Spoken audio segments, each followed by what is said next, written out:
Assalamualaikum warahmatullahi wabarakatuh. Perkenalkan, nama saya Rohman Jargifari dari Prodi Ilmu Komputer Universitas Nahdlatul Ulama Blitar. Di sini saya akan menjelaskan perhitungan algoritma decision tree additiva menggunakan Google Colab dengan bahasa Python. Langkah yang pertama yaitu kita buka Google Colab. Kita import library pandas, NumPy, Math, dan kita import data setnya yang akan dihitung. Kita import dataset. Di sini saya menggunakan data Excel, format Excel.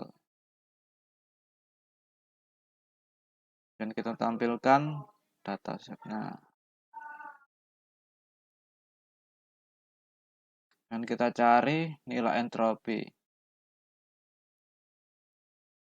Berikut adalah rumus nilai entropi. Berikut adalah rumus mencari nilai information gain. Dan ini hubungan nilai entropi dan information gain. Dan kita cari nilai entropi total. Dapat yaitu 0,845. Dan kita samakan dengan perhitungan menggunakan Excel. Karena saya hitung menggunakan Excel.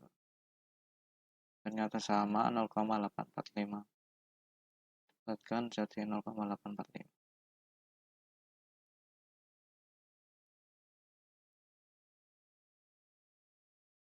Dan kita cari nilai entropi dan information gain. Nilai SPMB, UAN, dan psikotest. Berikut adalah hasil untuk entropi dan nilai information gain untuk nilai SPMB, dan ini untuk UAN, dan ini untuk psikotest.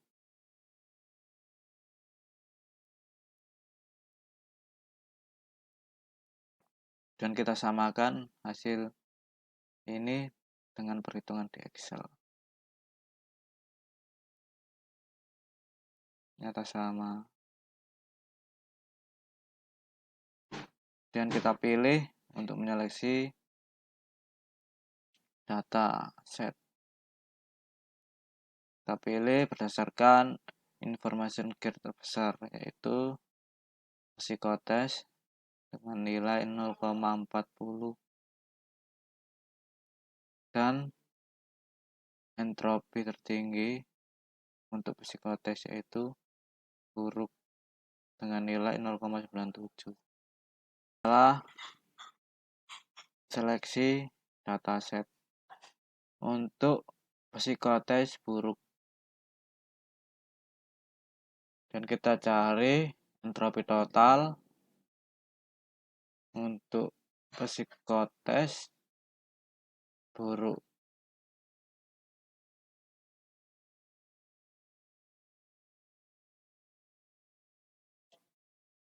Terdapat hasil yaitu 0,971. Dan kita samakan dengan perhitungan di Excel. Hasilnya yaitu 0,9709 dibulatkan menjadi 0,971. Dan kita cari nih entropi nilai SPMB dan gain untuk nilai SPMB, dan mencari entropi dan gain untuk UAN.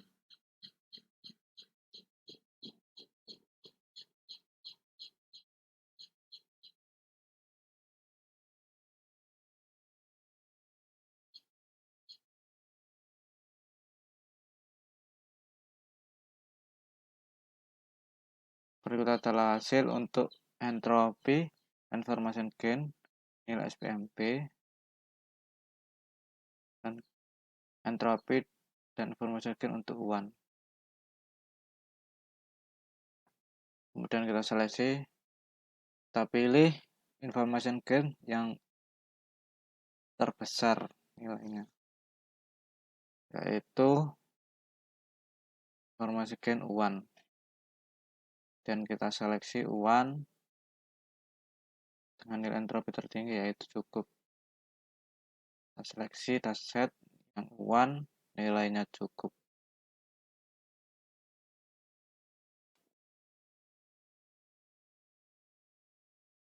U1 nilainya cukup.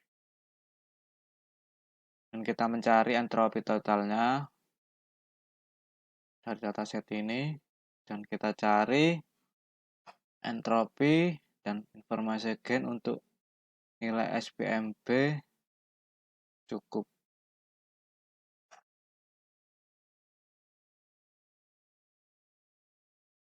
Dan kita cari entropi dan informasi gen psikotes cukup, yang cukup.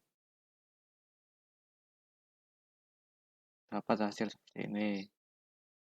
Mari kita samakan dengan perhitungan ya di Excel. Sama dengan pilih informasi yang tertinggi yaitu nilai SPMB. Dan kita seleksi dataset untuk nilai SPMB.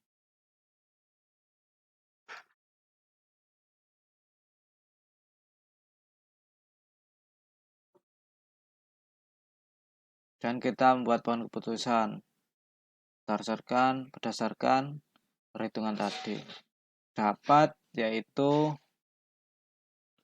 untuk psikotes baik diterima ya, untuk psikotes buruk dan U1 sama dengan kurang diterima tidak, untuk psikotes sama dengan buruk dan U1 sama dengan cukup dan nilai SPMB sama dengan rendah diterima sama dengan tidak. Untuk psikotes, jika psikotes buruk dan U1 sama dengan cukup dan nilai SPMB sama dengan sedang diterima ya. Jika psikotes buruk dan U1 sama dengan cukup dan nilai SPMB sama dengan tinggi diterima ya. Jika psikotes buruk dan U1 sama dengan bagus diterima ya. Dan kita dapat rule. Jika psikotes sama baik maka diterima ya. Jika psikotes sama dengan buruk dan U1 sama dengan kurang maka diterima tidak.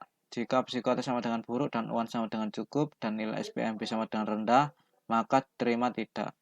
Jika psikotes sama dengan buruk dan U1 sama dengan cukup dan nilai SPMB sama dengan sedang, maka diterima sama dengan ya. Jika psikotes sama dengan buruk dan U1 sama dengan cukup dan nilai SPMB sama dengan tinggi, maka diterima sama dengan ya. Jika psikotes sama dengan buruk dan U1 sama dengan bagus, maka diterima ya.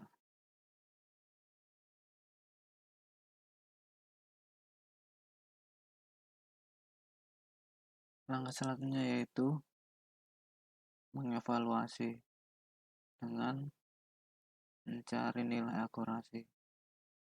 Pertama kita import dan import data, dan kita lihat dimensi kumpulan datanya 11 baris dan 4 kolom, dan kita perhatiin jauh kumpulan data.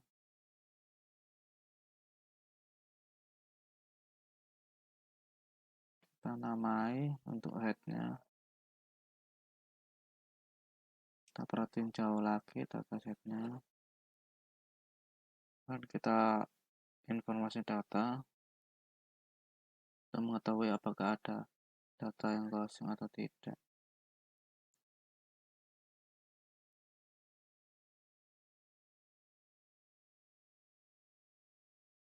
Kemudian untuk nilai SPMB tinggi ada 4, sedang ada 4, dan rendah ada 3. Total ada 11 baris. Untuk U1 cukup ada 5, bagus ada 3, kurang ada 3. Untuk psikotes baik ada 6, buruk ada 5. Terima ya ada 8, tidak ada 3. Kemudian periksa nilai yang hilang dalam variabel.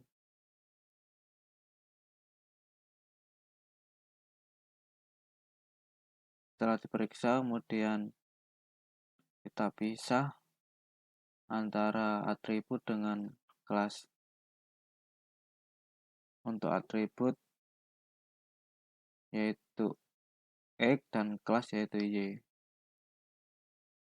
Dan kita pisahkan X dan Y menjadi set pelatihan dan pengujian. Kita pisah menjadi data latih dan data uji. Dan kita periksa bentuk X train dan X test. Data latih ada 7 dan data uji ada 4. Kemudian kita periksa tipe data dari data latih. Tipe datanya yaitu objek.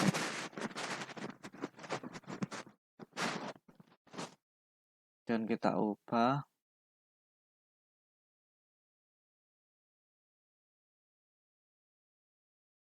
dari data objek ke data kode.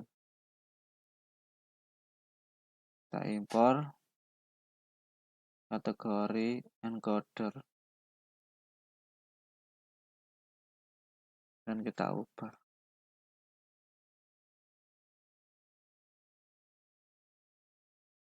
Berikut adalah hasil setelah data diubah menjadi kode. Berikut adalah data latih ada 7 dan data uji ada 4. Dan kita import decision tree classifier dengan kode from column.tree import decision tree classifier.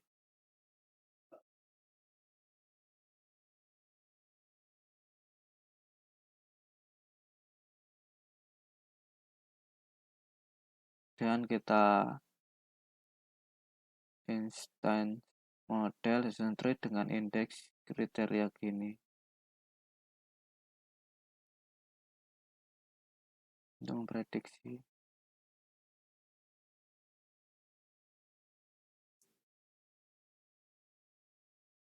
Berikut adalah model akurasi untuk kriteria gini.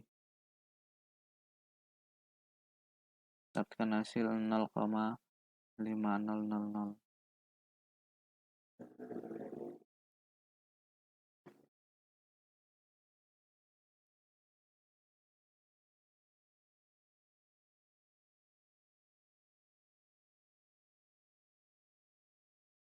Array data latih ada ya, tidak, ya.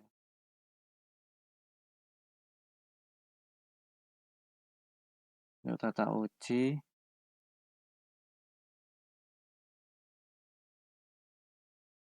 mana ini data latih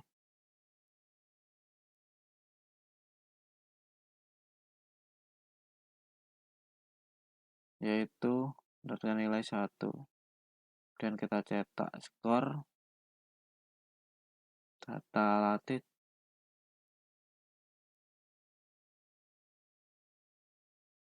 dan data uji.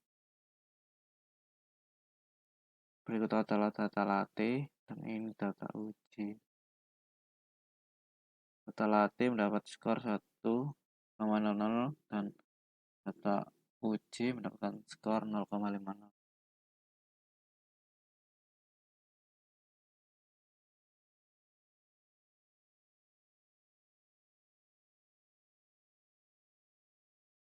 Dan kita instansiate model decision tree classifier dengan entropi kriteria.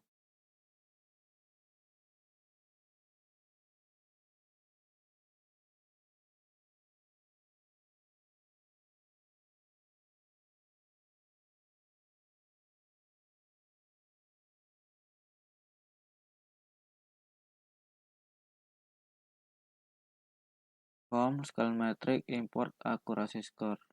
Print model akurasi score untuk entropi kriteria. Buat skor 0,500.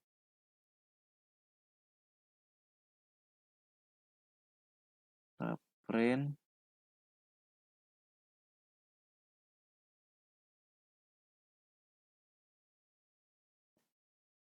tak skor pada data latih dan data uji.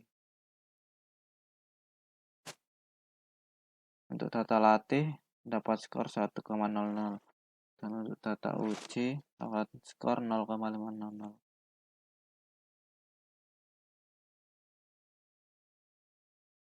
Kita tampilkan grafik.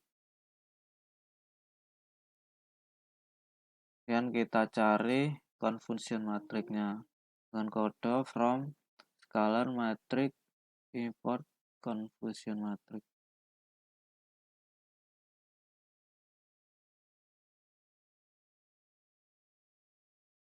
Dapat hasil confusion matrix.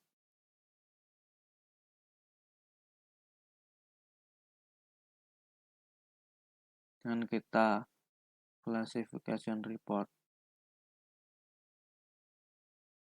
mendapatkan hasil seperti ini. Precision, recall, score, support, tidak, iya, akurasi. Dan video dari saya, kurang lebihnya saya mohon maaf yang sebesar-besarnya. Terima kasih. Wassalamualaikum warahmatullahi wabarakatuh.